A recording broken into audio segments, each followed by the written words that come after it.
The Omega slave knocked his cup down. The Alpha King realized she'd saved his life. Don't move. Don't speak. Don't even breathe where he can hear you.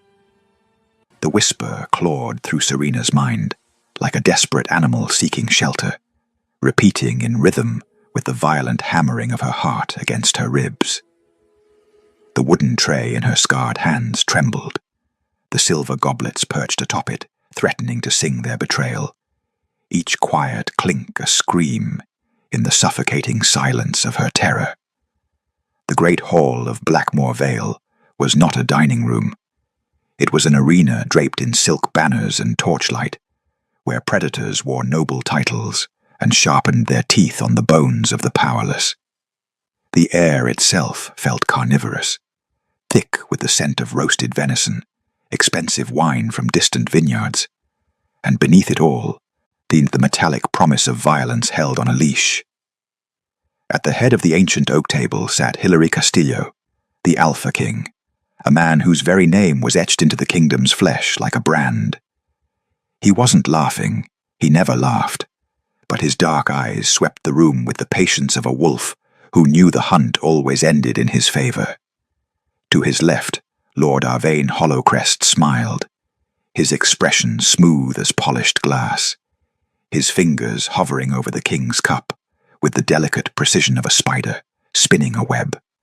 Serena saw the powder fall, white as bone dust, fine as ash. It disappeared into the crimson wine like a secret dissolving into blood. Time fractured. The world slowed to the pace of a dying heartbeat. If I speak, I am executed for accusation. If he drinks, the kingdom fractures into war. In the span of a single breath, amidst the thunder of nobles raising their goblets in a toast to victories built on the backs of the broken, Serena moved, not as a slave, but as a ghost slipping between the cracks of fate. Her rough, calloused fingers brushed the king's hand, cold, terrifying, absolute, and she knocked the goblet from the table. The silver cup hit stone. Wine exploded across the floor like spilled blood. Silence fell. Absolute. Suffocating. Deadly. Hilary Castillo did not look at the shattered cup. He looked at her. Before we continue, please hit the subscribe and like button and tell me which city you're tuning in from. I love to know where this story found you.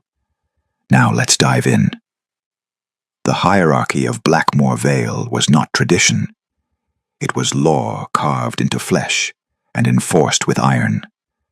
Alphas ruled with fists that shattered bones and voices that bent wills. Betas enforced with ruthless efficiency, their loyalty purchased with power. Omegas endured winters they were never meant to survive.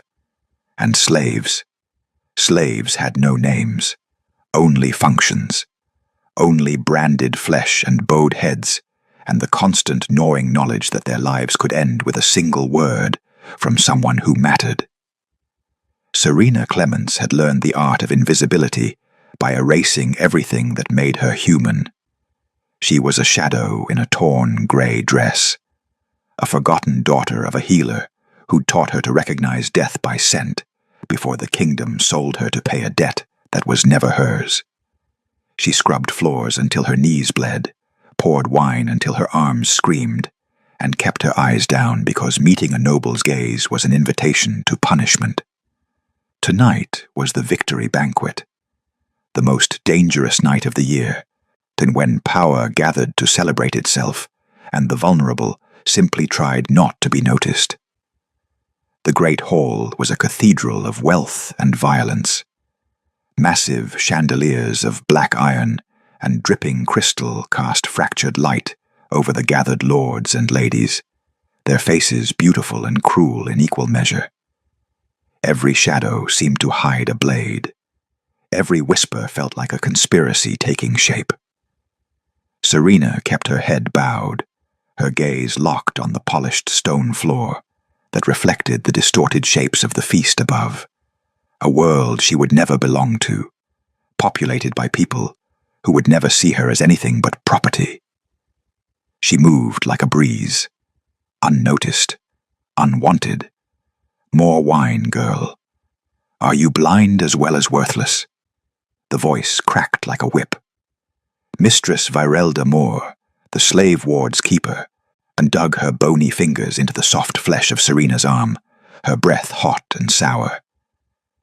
The king's cup is... She stopped. Her eyes went wide. Because Hilary Castillo was standing now, rising slowly from his throne-like chair, every guard in the hall tensing like bowstrings pulled taut, and the trembling Omega slave stood at his feet, wine soaking into the hem of her dress, her breath coming in shallow gasps. The Alpha King's voice cut through the silence like a blade through silk. Why? The word hung in the air like an executioner's blade. Why? Serena's lips parted, but no sound emerged. Her throat had closed around the answer, strangling it before it could become a death sentence. Seize her. The command came not from the king, but from Lord Hollowcrest, his smooth voice now edged with something sharp and desperate. The slave has assaulted his majesty. She must be... Two guards moved like lightning. Iron fingers clamped around Serena's arms, wrenching her backward with enough force to send pain shooting through her shoulders. Her knees buckled, but they dragged her upright, her bare feet scraping against stone. Laughter rippled through the hall. Cold, cruel, delighted. Did you see that? Clumsy wretch. She'll lose more than her hands for touching the king. Punishment chambers are too kind. I'd suggest... Serena's vision blurred. Her brand burned beneath her collar, as though the iron had been pressed to her flesh all over again. This was how it ended. This was how she died. Not from the courage of speaking truth, but from the instinct that had moved her hand before thought could stop it. The guards hauled her toward the side entrance, toward the stone stairs that led down into the bowels of the keep, where screams were swallowed by thick walls, and mercy was a word without meaning. Stop! The single word cracked through the hall like thunder. The guards froze mid-step. Every noble fell silent. Hilary Castillo had not raised his voice. He didn't need to.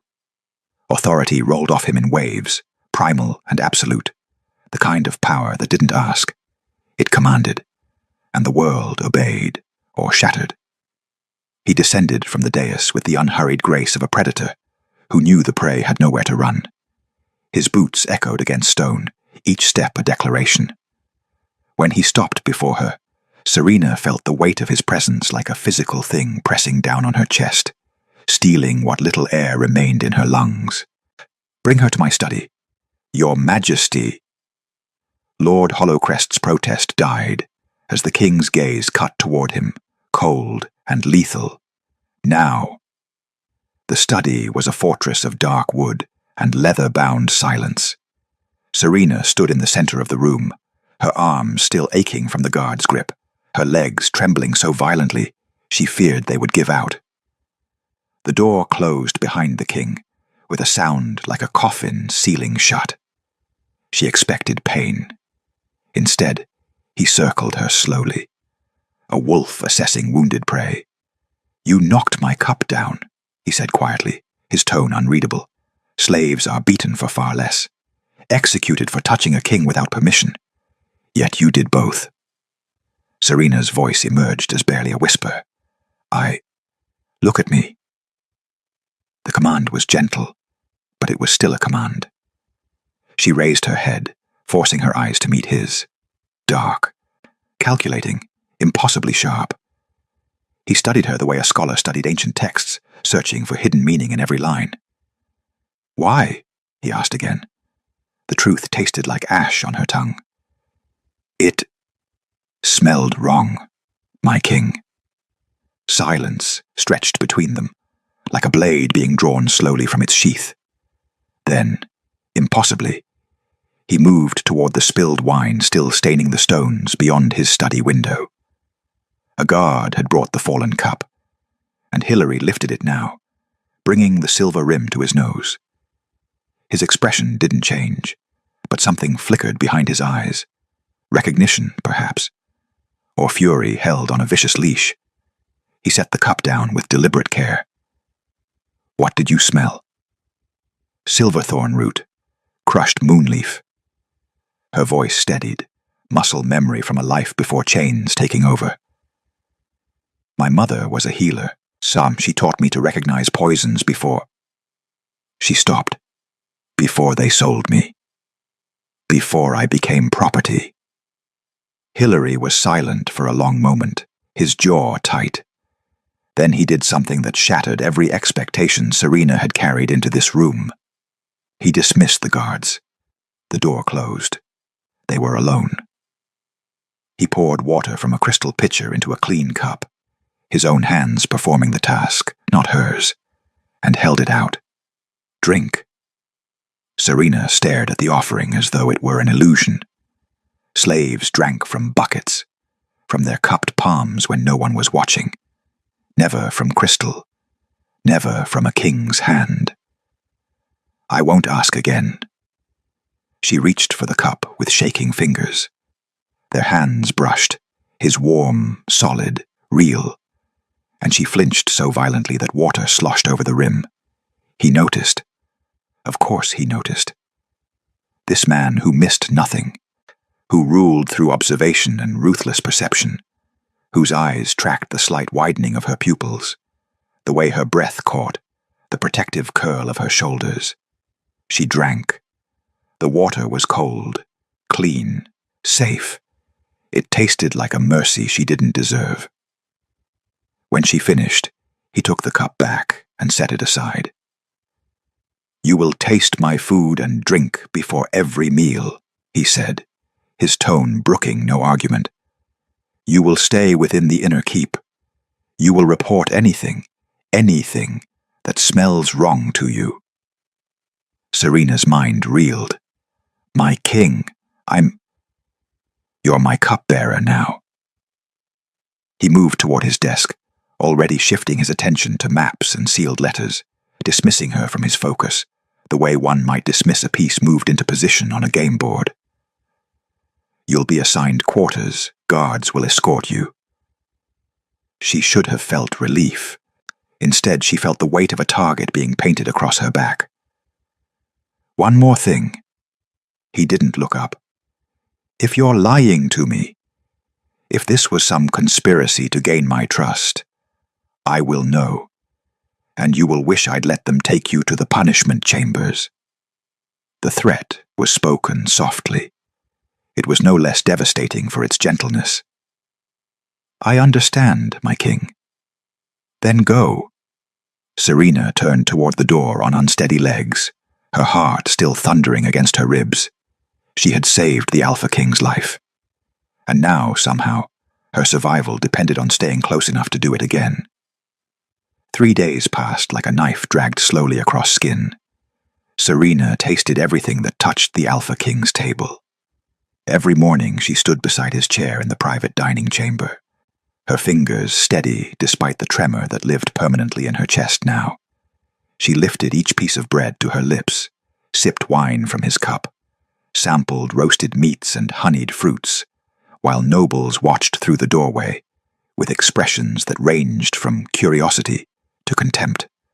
The whispers had already begun. Why does he keep her so close? A slave, at the king's table. It's unseemly.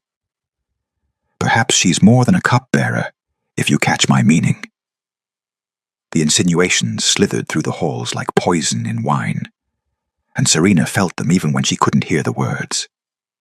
She saw it in the way Lady Mirren's lip curled when Serena passed, in the deliberate shoulder check from a passing beta guard, in Mistress Virelda's cold fury every time their paths crossed. But Hilary said nothing about the rumors. He simply watched, and watching, Serena was learning, was what the Alpha King did best. He noticed everything. The way she always ate last, only after he'd finished, taking the smallest portions from what remained as though afraid someone would accuse her of theft. The way she positioned herself with her back to corners, never blocking exits, always aware of who entered and left the room. The way she flinched, small, almost imperceptible, whenever anyone moved too quickly near her. On the fourth day, during the afternoon meal, he shifted his chair. The movement was subtle, angling himself so that his body created a barrier between her and the council members who'd gathered to discuss border disputes. She didn't realize what he'd done until Lord Karvesh reached across the table, and she didn't flinch, because Hilary was between them. She glanced up, startled, and found him already looking away, his attention seemingly fixed on the reports before him. But she'd seen the calculation in his eyes. He'd done it on purpose. The nightmares came on the 7th night. Serena had been given quarters in the servants' wing of the inner keep, a small room with a real bed, a luxury that felt like mockery when she couldn't sleep without seeing her mother's face. The healer woman who'd taught her daughter to identify belladonna by scent, to know death before it arrived. The same woman who died because she couldn't heal the sickness that had rotted their family from within, leaving only debts and a child to be sold. Serena woke gasping, her throat closed around a scream she'd learned long ago never to release. The nightmare clung to her like grave dirt. Visions of cups she couldn't reach. Oh, poison! She couldn't stop, the Alpha King's body crumpling while she stood frozen, useless, failing. "You're awake." The voice nearly stopped her heart. Hilary stood in her doorway, fully dressed despite the late hour, his expression unreadable in the dim light from the hall sconces. 2 guards flanked him, but he waved them back with a gesture. "I heard..." He paused, reconsidering. "I was walking the halls." A lie. The Alpha King didn't patrol the servants' wing. Serena scrambled upright, her bare feet hitting cold stone, her thin sleeping shift suddenly feeling like far too little fabric between herself and scrutiny. "Forgive me, my king. I didn't mean to disturb. What did you dream?" The question landed like a blade between ribs, unexpected, too precise, cutting straight to the wound. Her voice emerged as a whisper.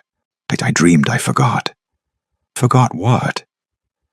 "How to smell danger." The confession spilled out before she could stop it, pulled forth by exhaustion and fear, and the strange, terrifying gentleness in his tone. "I dreamed the poison was there and I didn't notice. I dreamed I failed you, and the kingdom." Her breath hitched. "I dreamed everything burned because I wasn't enough." Silence filled the small room, like water rising. When Hilary finally spoke, his voice was quieter than she'd ever heard it. "You're not afraid of pain." It wasn't a question.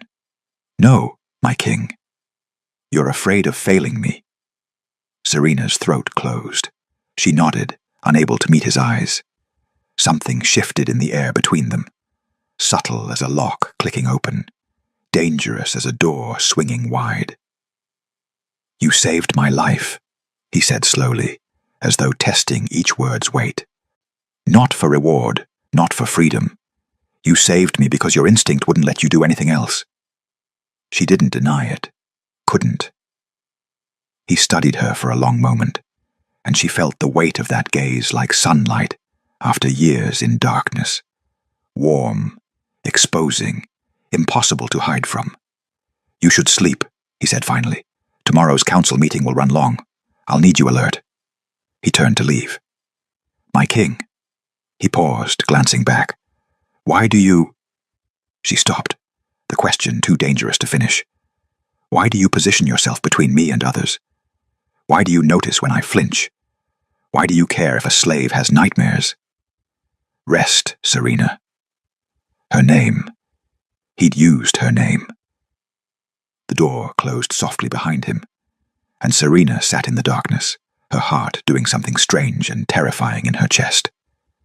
The Alpha King who never smiled, who ruled through fear and ruthless calculation, who listened when she whispered her fears in the dark.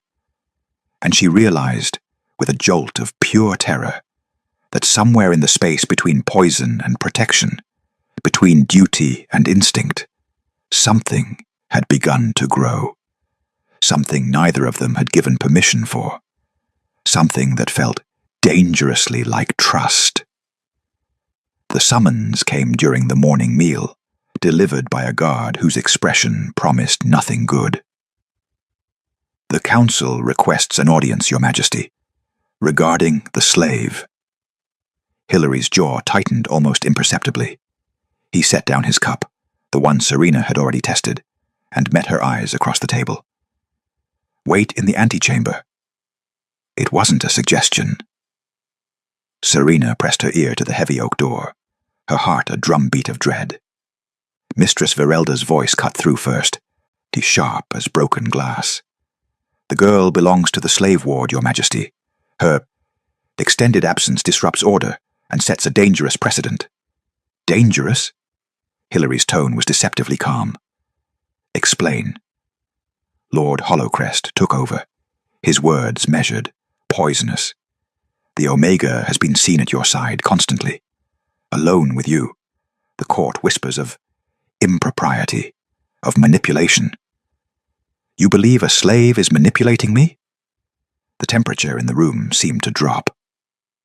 "We believe," Lady Mirren interjected smoothly, "that you are a man of honor being exploited by a creature trained in deception. She claims to have saved you, yet there's no proof the wine was poisoned. Perhaps she staged the entire incident to gain your favor." Silence. Then Hilary's voice, cold as winter stone. "The wine was tested after the incident, and Silverthorn and Moonleaf were confirmed by 3 separate apothecaries.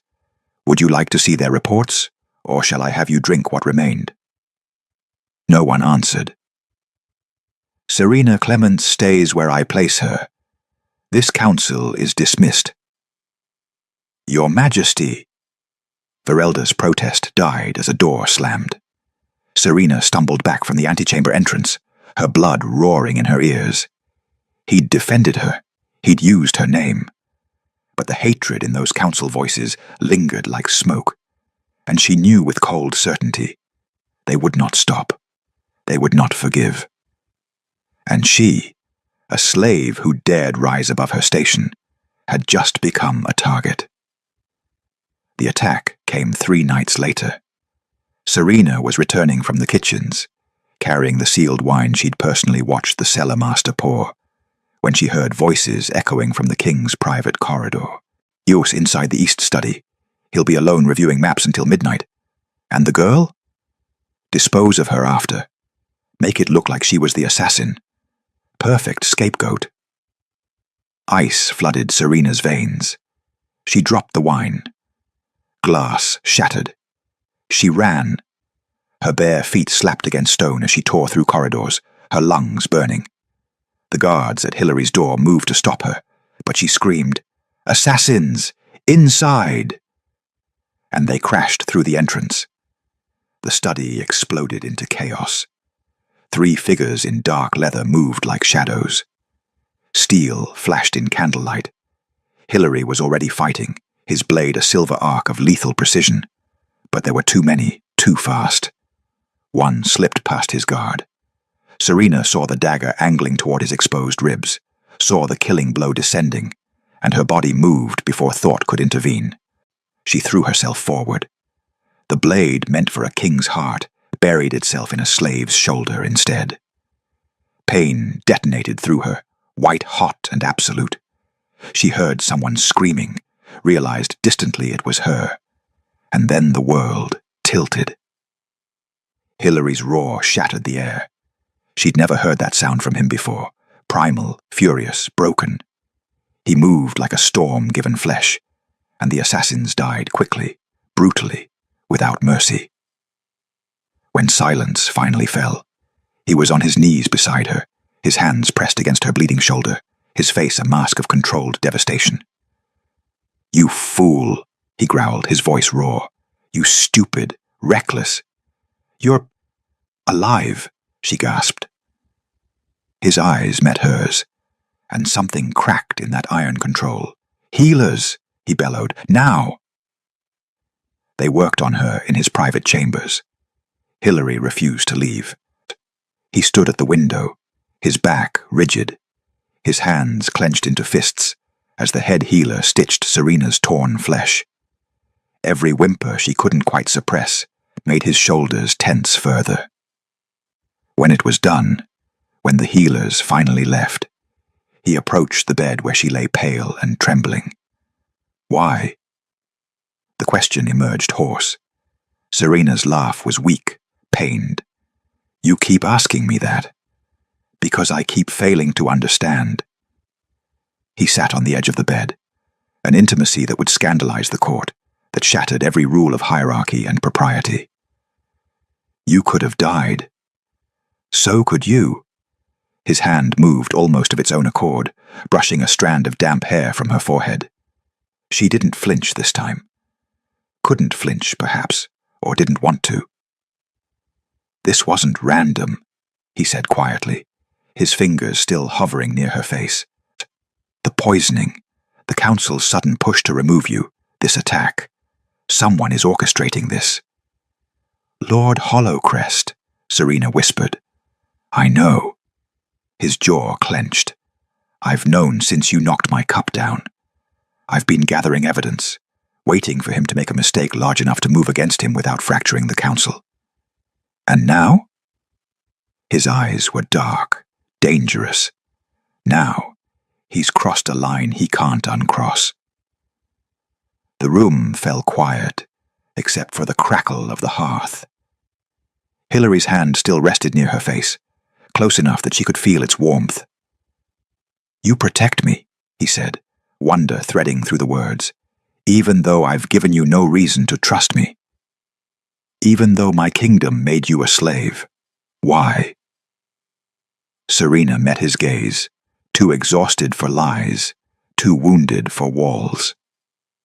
Because you see me, she whispered, and I see you. The truth hung between them, dangerous, forbidden, undeniable.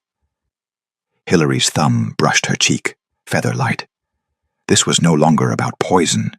This was war, and they were both already bleeding. Serena woke to sunlight streaming through windows too grand to belong to a slave's quarters. For a disoriented moment, she forgot where she was, forgot the blade, the blood, the way Hilary's voice had broken when he'd called her a fool. Then pain lanced through her shoulder, and memory crashed back with brutal clarity. She was in the king's chambers. Still, 3 days had passed since the attack. 3 days of healers changing bandages while Hilary worked at his desk, refusing to leave her unguarded. 3 days of existing in a space between worlds, too valuable to be property, too powerless to be anything else. Ark, you're awake. His voice drew her gaze to the chair beside the bed, where he sat with dark circles beneath his eyes and reports scattered across his lap. You should rest, my king, she said quietly. So should you. Yet here we are. He set the papers aside, studying her with that unnerving intensity. The healer says you're recovering well. The wound was clean. Thanks to your healers. She hesitated.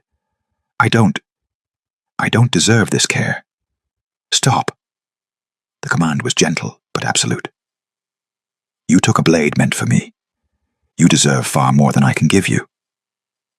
The words settled between them, heavy with meaning neither dared examine too closely. Serena's throat tightened.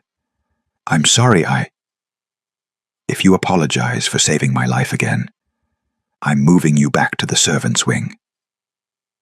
Despite everything, her lips twitched. Almost a smile. You wouldn't. Try me. This time she did smile, small and fragile as new ice. Hilary's expression softened in a way she'd never seen before, like walls crumbling, revealing something raw and unguarded beneath. I was betrayed once, he said abruptly, his gaze drifting to the window. By someone I trusted more than my own blood. My former beta, Castellan Vorel. He was my closest advisor, my friend. I believed he would die for this kingdom. Serena waited, afraid to breathe, afraid to break whatever spell had loosened his tongue. He nearly succeeded in poisoning me 2 years ago, used a serving girl as his instrument, told her it was medicine for my headaches. She had no idea she was being used. His voice went flat. I executed her before I learned the truth. By the time I discovered Vorel's betrayal, he'd fled beyond the border. Horror coiled in Serena's chest. The girl was innocent, and I killed her for it. He finally looked at her, his eyes haunted. That's why I never eat or drink anything untested. Why I trust no one. Why I rule through fear instead of faith. He paused. Until you. The confession struck like lightning. I don't understand, Serena whispered. Neither do I. His hand moved toward hers on the blanket, then stopped, hovering in the space between them. You should hate me. This kingdom enslaved you. I uphold the laws that keep you in chains, yet you protect me. And you protect me, she countered softly, even though it weakens your position, even though the council despises me. Their eyes met, and the air itself seemed to hold its breath. Hillary's fingers finally closed over hers, warm, solid, deliberate. I'm beginning to think, he said slowly, that weakness and strength aren't what I believed them to be. The council meeting 2 days later was a viper's nest. Serena stood behind Hillary's chair, her shoulder still bandaged beneath her dress, and tried to make herself invisible. But invisibility was no longer possible, not when every lord and lady tracked her movement with predatory focus. Lord Hollowcrest sat 3 seats down, his expression pleasant, his scent sour with suppressed anxiety. Fear, Serena realized. He reeked of it. Your Majesty, Lady Mirren began, her tone syrup-sweet, we must address the incident. 3 assassins breached the inner keep. Someone provided them access. I agree. Hillary's voice was dangerously calm. I've been investigating. And? Lord Karvesh leaned forward. What have you found? That the conspiracy runs deeper than a few hired blades. He gestured, and a guard brought forth a sealed chest. Letters, payment records, correspondence detailing plans to destabilize the throne. Hollowcrest's heartbeat spiked. Serena could smell the surge of adrenaline, sharp as copper. Fascinating, Hollowcrest said smoothly. And the source? Still being traced. Hillary's gaze swept the table. But the handwriting has been analyzed. The truth will emerge. Perhaps, Verelda interjected coldly, we should examine who benefits most from your Majesty's distraction. The slave girl appears during an alleged poisoning. Conveniently saves you. Remains at your side, constantly. Then assassins attack, and she heroically takes a blade. Are you suggesting she orchestrated her own stabbing? Hillary's voice could have frozen fire. I'm suggesting, Verelda said carefully, that a clever slave might sacrifice her own flesh to secure a king's favor, and that perhaps she's been working with conspirators all along, playing both sides. Serena's blood turned to ice. They were framing her. The evidence, the narrative, the timing, all of it designed to paint her as the true threat, while Hollowcrest slipped away clean. Her hands trembled. She smelled desperation now, thick as smoke, coming from multiple directions. The conspiracy was cornered, and cornered predators were the most dangerous. Hillary stood slowly, and the room fell silent. Serena Clements will not be questioned, accused, or removed from my protection. Anyone who attempts otherwise will face me directly. His gaze locked on Hollowcrest. And I promise you, I am far less forgiving than the courts. The threat landed like an axe. The meeting ended in tense silence. That night, alone in his study, Hilary finally spoke what neither had dared voice. "If I claimed you," he said quietly, not looking at her, "if I acknowledged what's growing between us, they would call it proof of your manipulation. They would use it to justify your execution." Serena's heart cracked. "I know. And if I don't," his voice roughened, "if I keep you close but unclaimed, you remain vulnerable. A slave. Property that can be taken, hurt, destroyed to strike at me. I know that too." He turned finally, his expression devastated. "There's no safe path." "No," she agreed. "There isn't." The bond between them trembled, real, powerful, impossible. Neither reached for the other, but neither looked away. The throne hall had never felt so much like a tomb. Serena knelt on cold stone, her wrists bound in iron, her shoulder still tender beneath hastily mended cloth. Around her, the gathered nobility formed a circle of judgment, their faces masks of righteous condemnation, their whispers a chorus of anticipated violence. Above them all, Hilary sat rigid on the obsidian throne, his knuckles white against the armrests. Lord Hollowcrest stood before the assembly, his voice ringing with false sorrow. "Your Majesty, lords and ladies of Blackmoor Vale, we gather today not in celebration, but in necessity. The slave Serena has been charged with seduction of the crown, manipulation of the king's favor, and conspiracy to commit treason." "Treason?" Hilary's voice was deadly quiet. "Explain." Lady Murren stepped forward, holding parchment like a weapon. "She orchestrated the initial poisoning herself, then saved you to gain trust. The recent assassination attempt was theater, a blade to her own shoulder to cement her position. She's been working with conspirators to destabilize your rule from within." "That's a lie." Hilary rose and power rolled off him in waves. "I have evidence." "You have infatuation," Lord Karvesh interrupted. "We all see it, Your Majesty.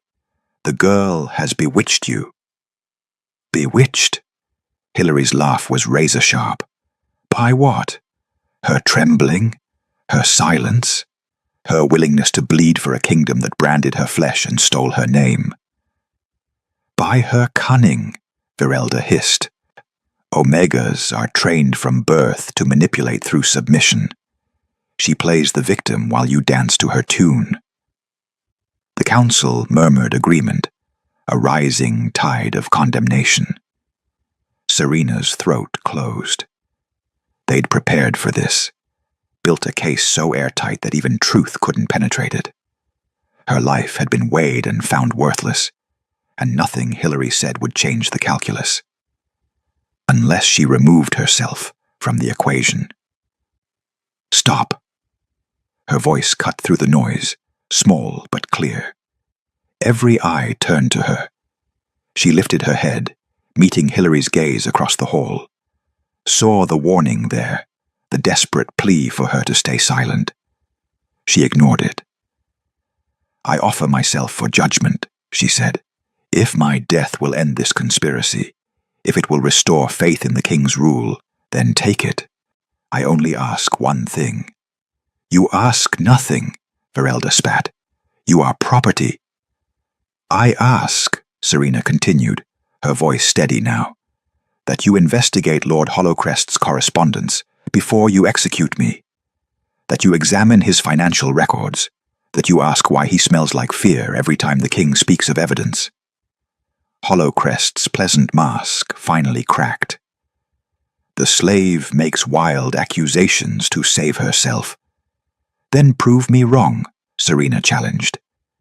"Let the king's investigators examine your holdings. If I'm lying, my death will be sweeter for it. If I'm not—" "Enough." Hollowcrest's hand moved toward his belt.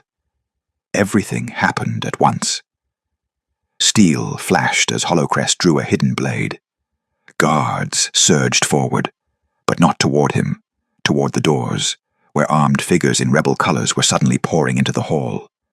"Seize the king!" Hollowcrest roared, his mask of civility shattered completely. "The Omega dies first!" Chaos erupted.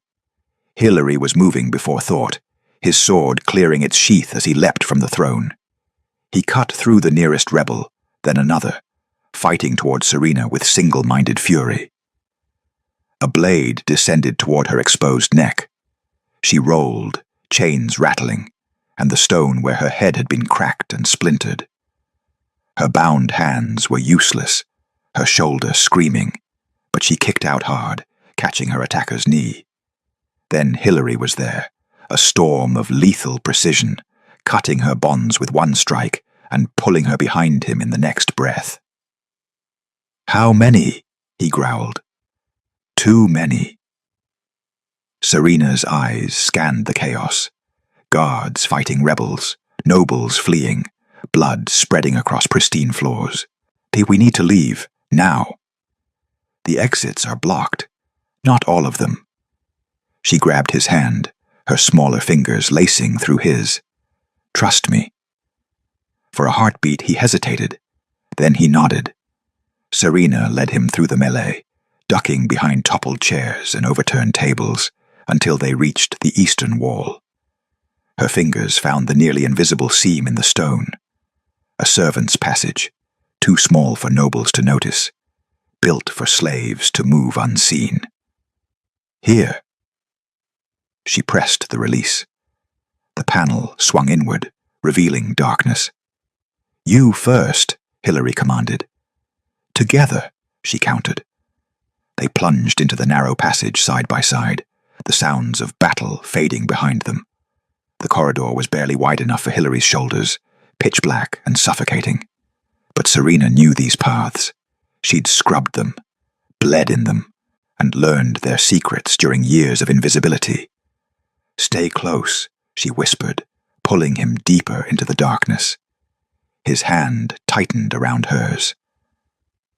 "I'm not letting go." They ran through the veins of the keep, passages that slaves used to move between kitchens and chambers, spaces where the powerless became ghosts.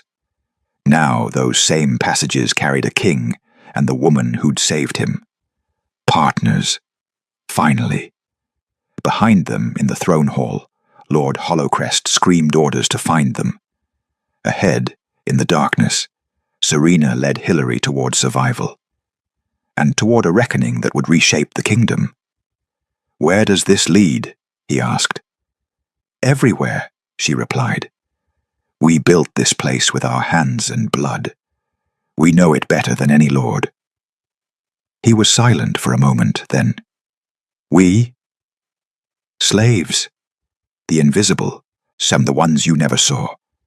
Her voice held no accusation, only truth. "We see everything."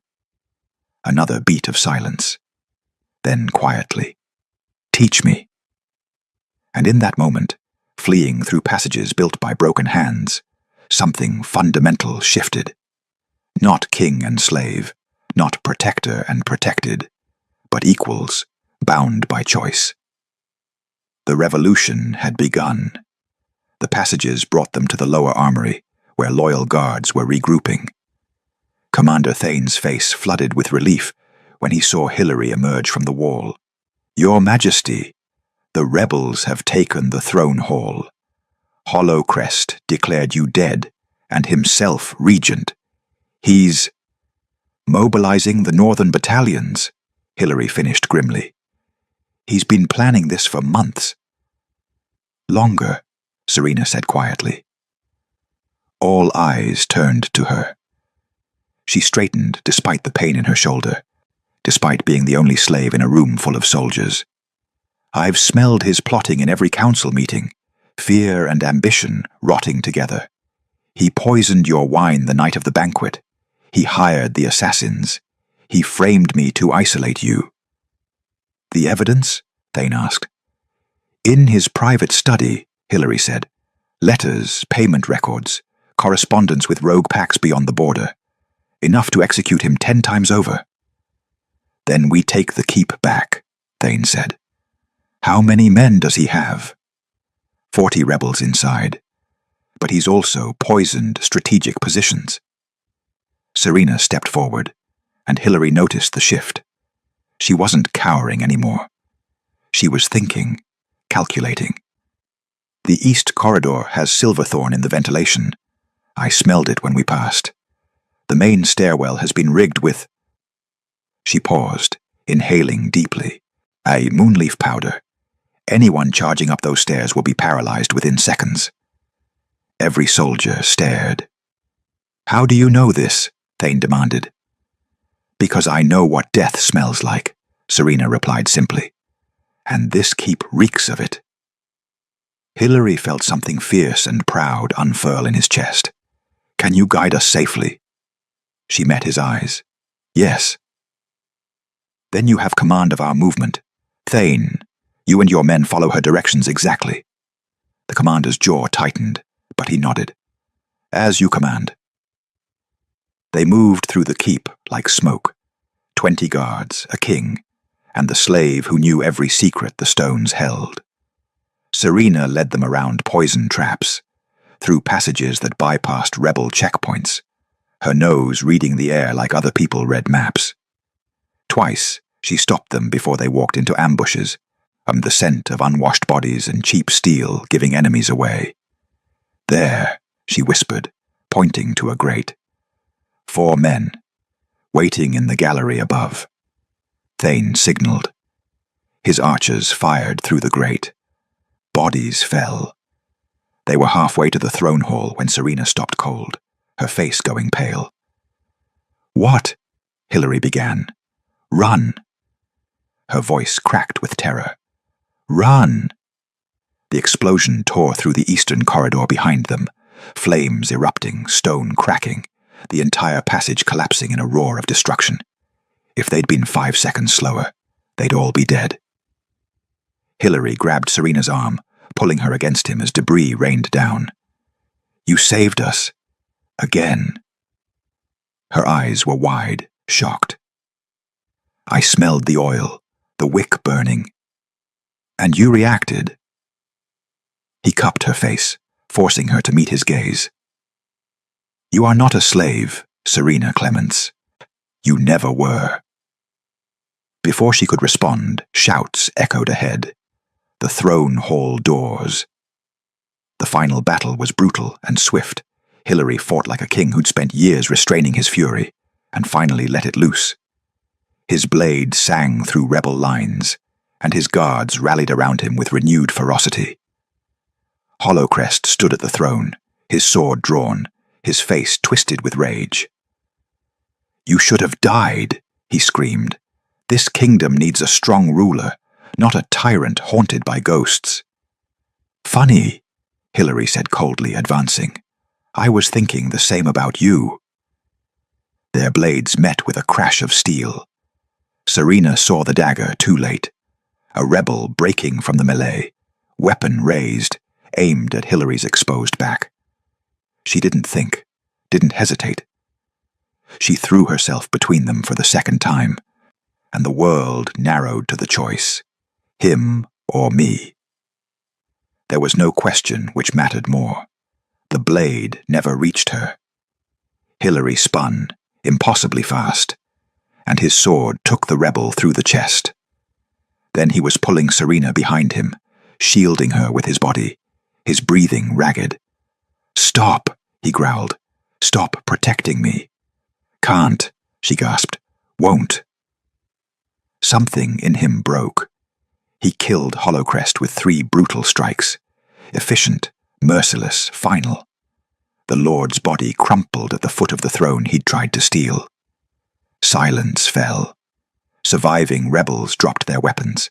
Guards surrounded them. And Hillary turned to Serena, his hands shaking as he reached for her. "Kneel," he said softly. Her heart stopped. "My king, please." She knelt, confusion and fear warring in her chest, and his fingers found the iron collar at her throat, the brand of her slavery, the mark of her powerlessness. He gripped it with both hands, and broke it. The metal shrieked, then shattered, pieces clattering to blood-stained stone. The entire hall went silent. "Serena Clements," Hilary said, his voice carrying to every corner, "is under my protection. Not as property, not as servant." He pulled her to her feet, his hands gentle on her shoulders. "As my chosen, as my equal, as the woman who saved this kingdom more times than I can count." Gasps rippled through the survivors. "Your Majesty," Thane said carefully, "the law." "The law," Hilary interrupted, his eyes never leaving Serena's, "begins and ends with me. And I say she is free. I say she is honored. I say anyone who harms her answers to me with their life." Tears tracked down Serena's face. "You don't have to do this," she whispered. "I know." His thumb brushed her cheek. "I want to." Around them, slowly, one by one, the guards knelt. Not to the king, to them both. The conspiracy was broken, the kingdom was saved, and the slave who'd knocked a cup down had somehow become the woman who stood beside a king. The purge came swiftly. Lord Hollowcrest's body was displayed in the courtyard for 3 days, a warning to any who thought treason would go unanswered. His co-conspirators faced trial in the throne hall, their guilt documented in ledgers and letters written in their own hands. Lady Myrenne fled before she could be arrested. Lord Karvesh confessed everything in exchange for exile, instead of execution.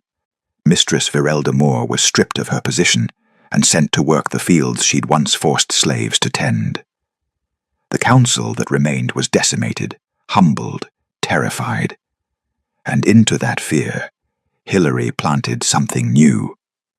"Slavery," he declared before the assembled court, his voice ringing with iron certainty, "ends today. Not tomorrow, not gradually. Today." The remaining nobles erupted in protest. "Your Majesty, the economy—" "Will adapt," Hilary cut through the objection. "As will you. Every person currently held as property is hereby freed. They will be compensated for their labor. They will be given choice." His gaze swept the hall, daring anyone to challenge him. "This kingdom was built on their backs, while we pretended not to see them. That ends now." Silence fell, thick and stunned. "Furthermore," he continued, "a new council will be formed, one that includes representatives from every station, not just nobility. If we rule these people, they deserve a voice in that rule." "This is madness," someone whispered. "No," Serena said quietly, stepping forward to stand beside him. "This is justice." Every eye turned to her. The former slave who now stood at the king's right hand, her collar gone, her shoulders straight, her voice clear. "I know what it means to be invisible," she said. "To scrub floors until your hands bleed and still be told you're worthless. To have a name and lose it. To be property instead of human." She looked at the nobles, unflinching. "You benefited from that system. Now you'll help build something better. Or you'll leave." The choice was clear. Most stayed. Some didn't. The kingdom began to change. 2 weeks later, in the quiet of his private study, Hilary stood at the window and watched the courtyard below. Former slaves were receiving papers, documents declaring their freedom, their names restored, their futures returned. Some wept. Others stood in shocked silence, as though afraid the dream would shatter. "You're troubled," Serena said softly from the doorway. He didn't turn. "I upheld that system for years, enforced those laws, benefited from their suffering while telling myself it was tradition, necessary, the way things had always been." She crossed the room, her footsteps soundless on stone. "You didn't create slavery." "No, but I perpetuated it." His voice was rough with self-recrimination. "How many died in chains because I was too afraid to change what I'd inherited? How many Serenas were sold, branded, I'm broken, while I sat on my throne and did nothing. You're doing something now. Too late for so many. Yes, she agreed, and he finally looked at her. She met his gaze without flinching. It is too late. You can't save the ones who came before. You can't undo what was done, but you can make sure it never happens again. That's not redemption. It's responsibility. He was quiet for a long moment. You should hate me. I know. A small smile touched her lips. I tried. It would be easier. Why don't you? Because I see who you are now, not just who you were, and I see you trying to be better. She stepped closer. That matters. His hand reached for hers, hesitant, giving her every opportunity to pull away. She didn't. Their fingers laced together, and the touch felt like coming home. I want to do this right, he said quietly. I'd no commands, no obligations, just choice. What are you asking? He took a breath, and she saw vulnerability in his eyes. The same man who'd given her water when she expected pain, who'd positioned himself between her and danger, who'd broken her chains in front of the entire court. I'm asking, he said, if you would choose to stay, not as cupbearer, not as protected property, but as... He paused, searching for words. As my partner, my equal, the person I trust more than anyone in this kingdom. Serena's heart thundered. And if I say no, then you're still free, still honored, still given everything you need to build whatever life you want, with my blessing and protection. His thumb brushed across her knuckles. But I hope you'll say yes. She studied him. This king who'd learned to see the invisible, who'd shattered tradition to free the enslaved, who'd chosen vulnerability over power. I have conditions, she said. Hope flickered in his eyes. Name them. I want a voice in the new council. I want to help rebuild the systems that broke people like me. I want to ensure this change lasts beyond your reign. Done. And I want you to promise me something. Anything. That you'll never stop seeing me. Not as a symbol, not as a former slave who became something more, but as me, Serena, the girl who smelled poison and knocked a cup down and was terrified the entire time. His free hand cupped her face, gentle as a prayer. I could never stop seeing you. You're the reason I see anything clearly at all. Then yes, she whispered, I choose you. I choose this. I choose us. The bond between them, the one that had trembled unnamed for so long, finally settled into place, not forced by biology or fate, but chosen deliberately, consciously, freely. He kissed her softly, reverently, like she was something precious he'd been afraid to break. She kissed him back, like he was worth every risk she'd taken. When they finally pulled apart, both breathing unsteadily, he rested his forehead against hers. The council will have opinions about this, he murmured. Let them talk. She smiled. We've survived worse than gossip. We have, haven't we? Outside, the sun set over a kingdom in transformation. Inside, a king and the woman who'd saved him stood together, not ruler and subject, not master and freed slave, just two people who'd chosen each other. And that choice would reshape everything. And 6 months changed everything. The kingdom of Blackmore Vale transformed like a forest after fire. Scorched earth giving way to new growth, tender but resilient. The slave quarters were dismantled stone by stone, rebuilt into housing for free workers. The brand registry was burned publicly in the courtyard, its ashes scattered to the wind. The new council convened weekly, nobles seated beside former slaves, merchants alongside scholars. Every voice weighted equally in debates that shaped the realm's future.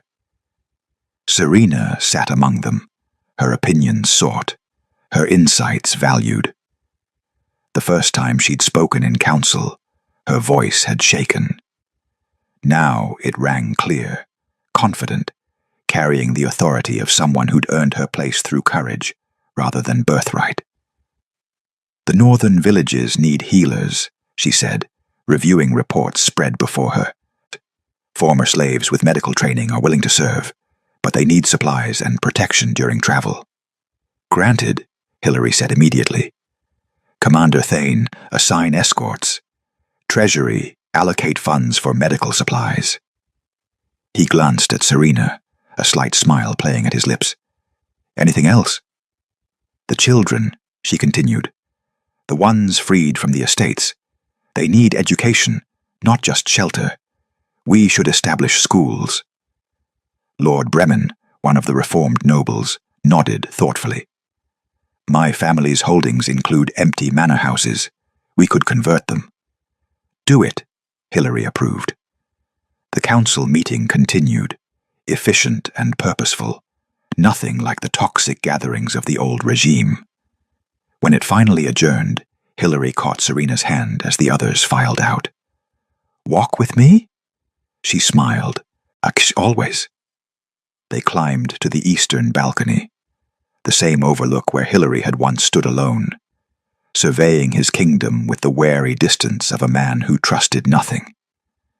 Now, Serena stood beside him, her hand in his, the evening breeze carrying the scent of spring flowers instead of fear. "Do you remember the first time you stood here?" she asked softly.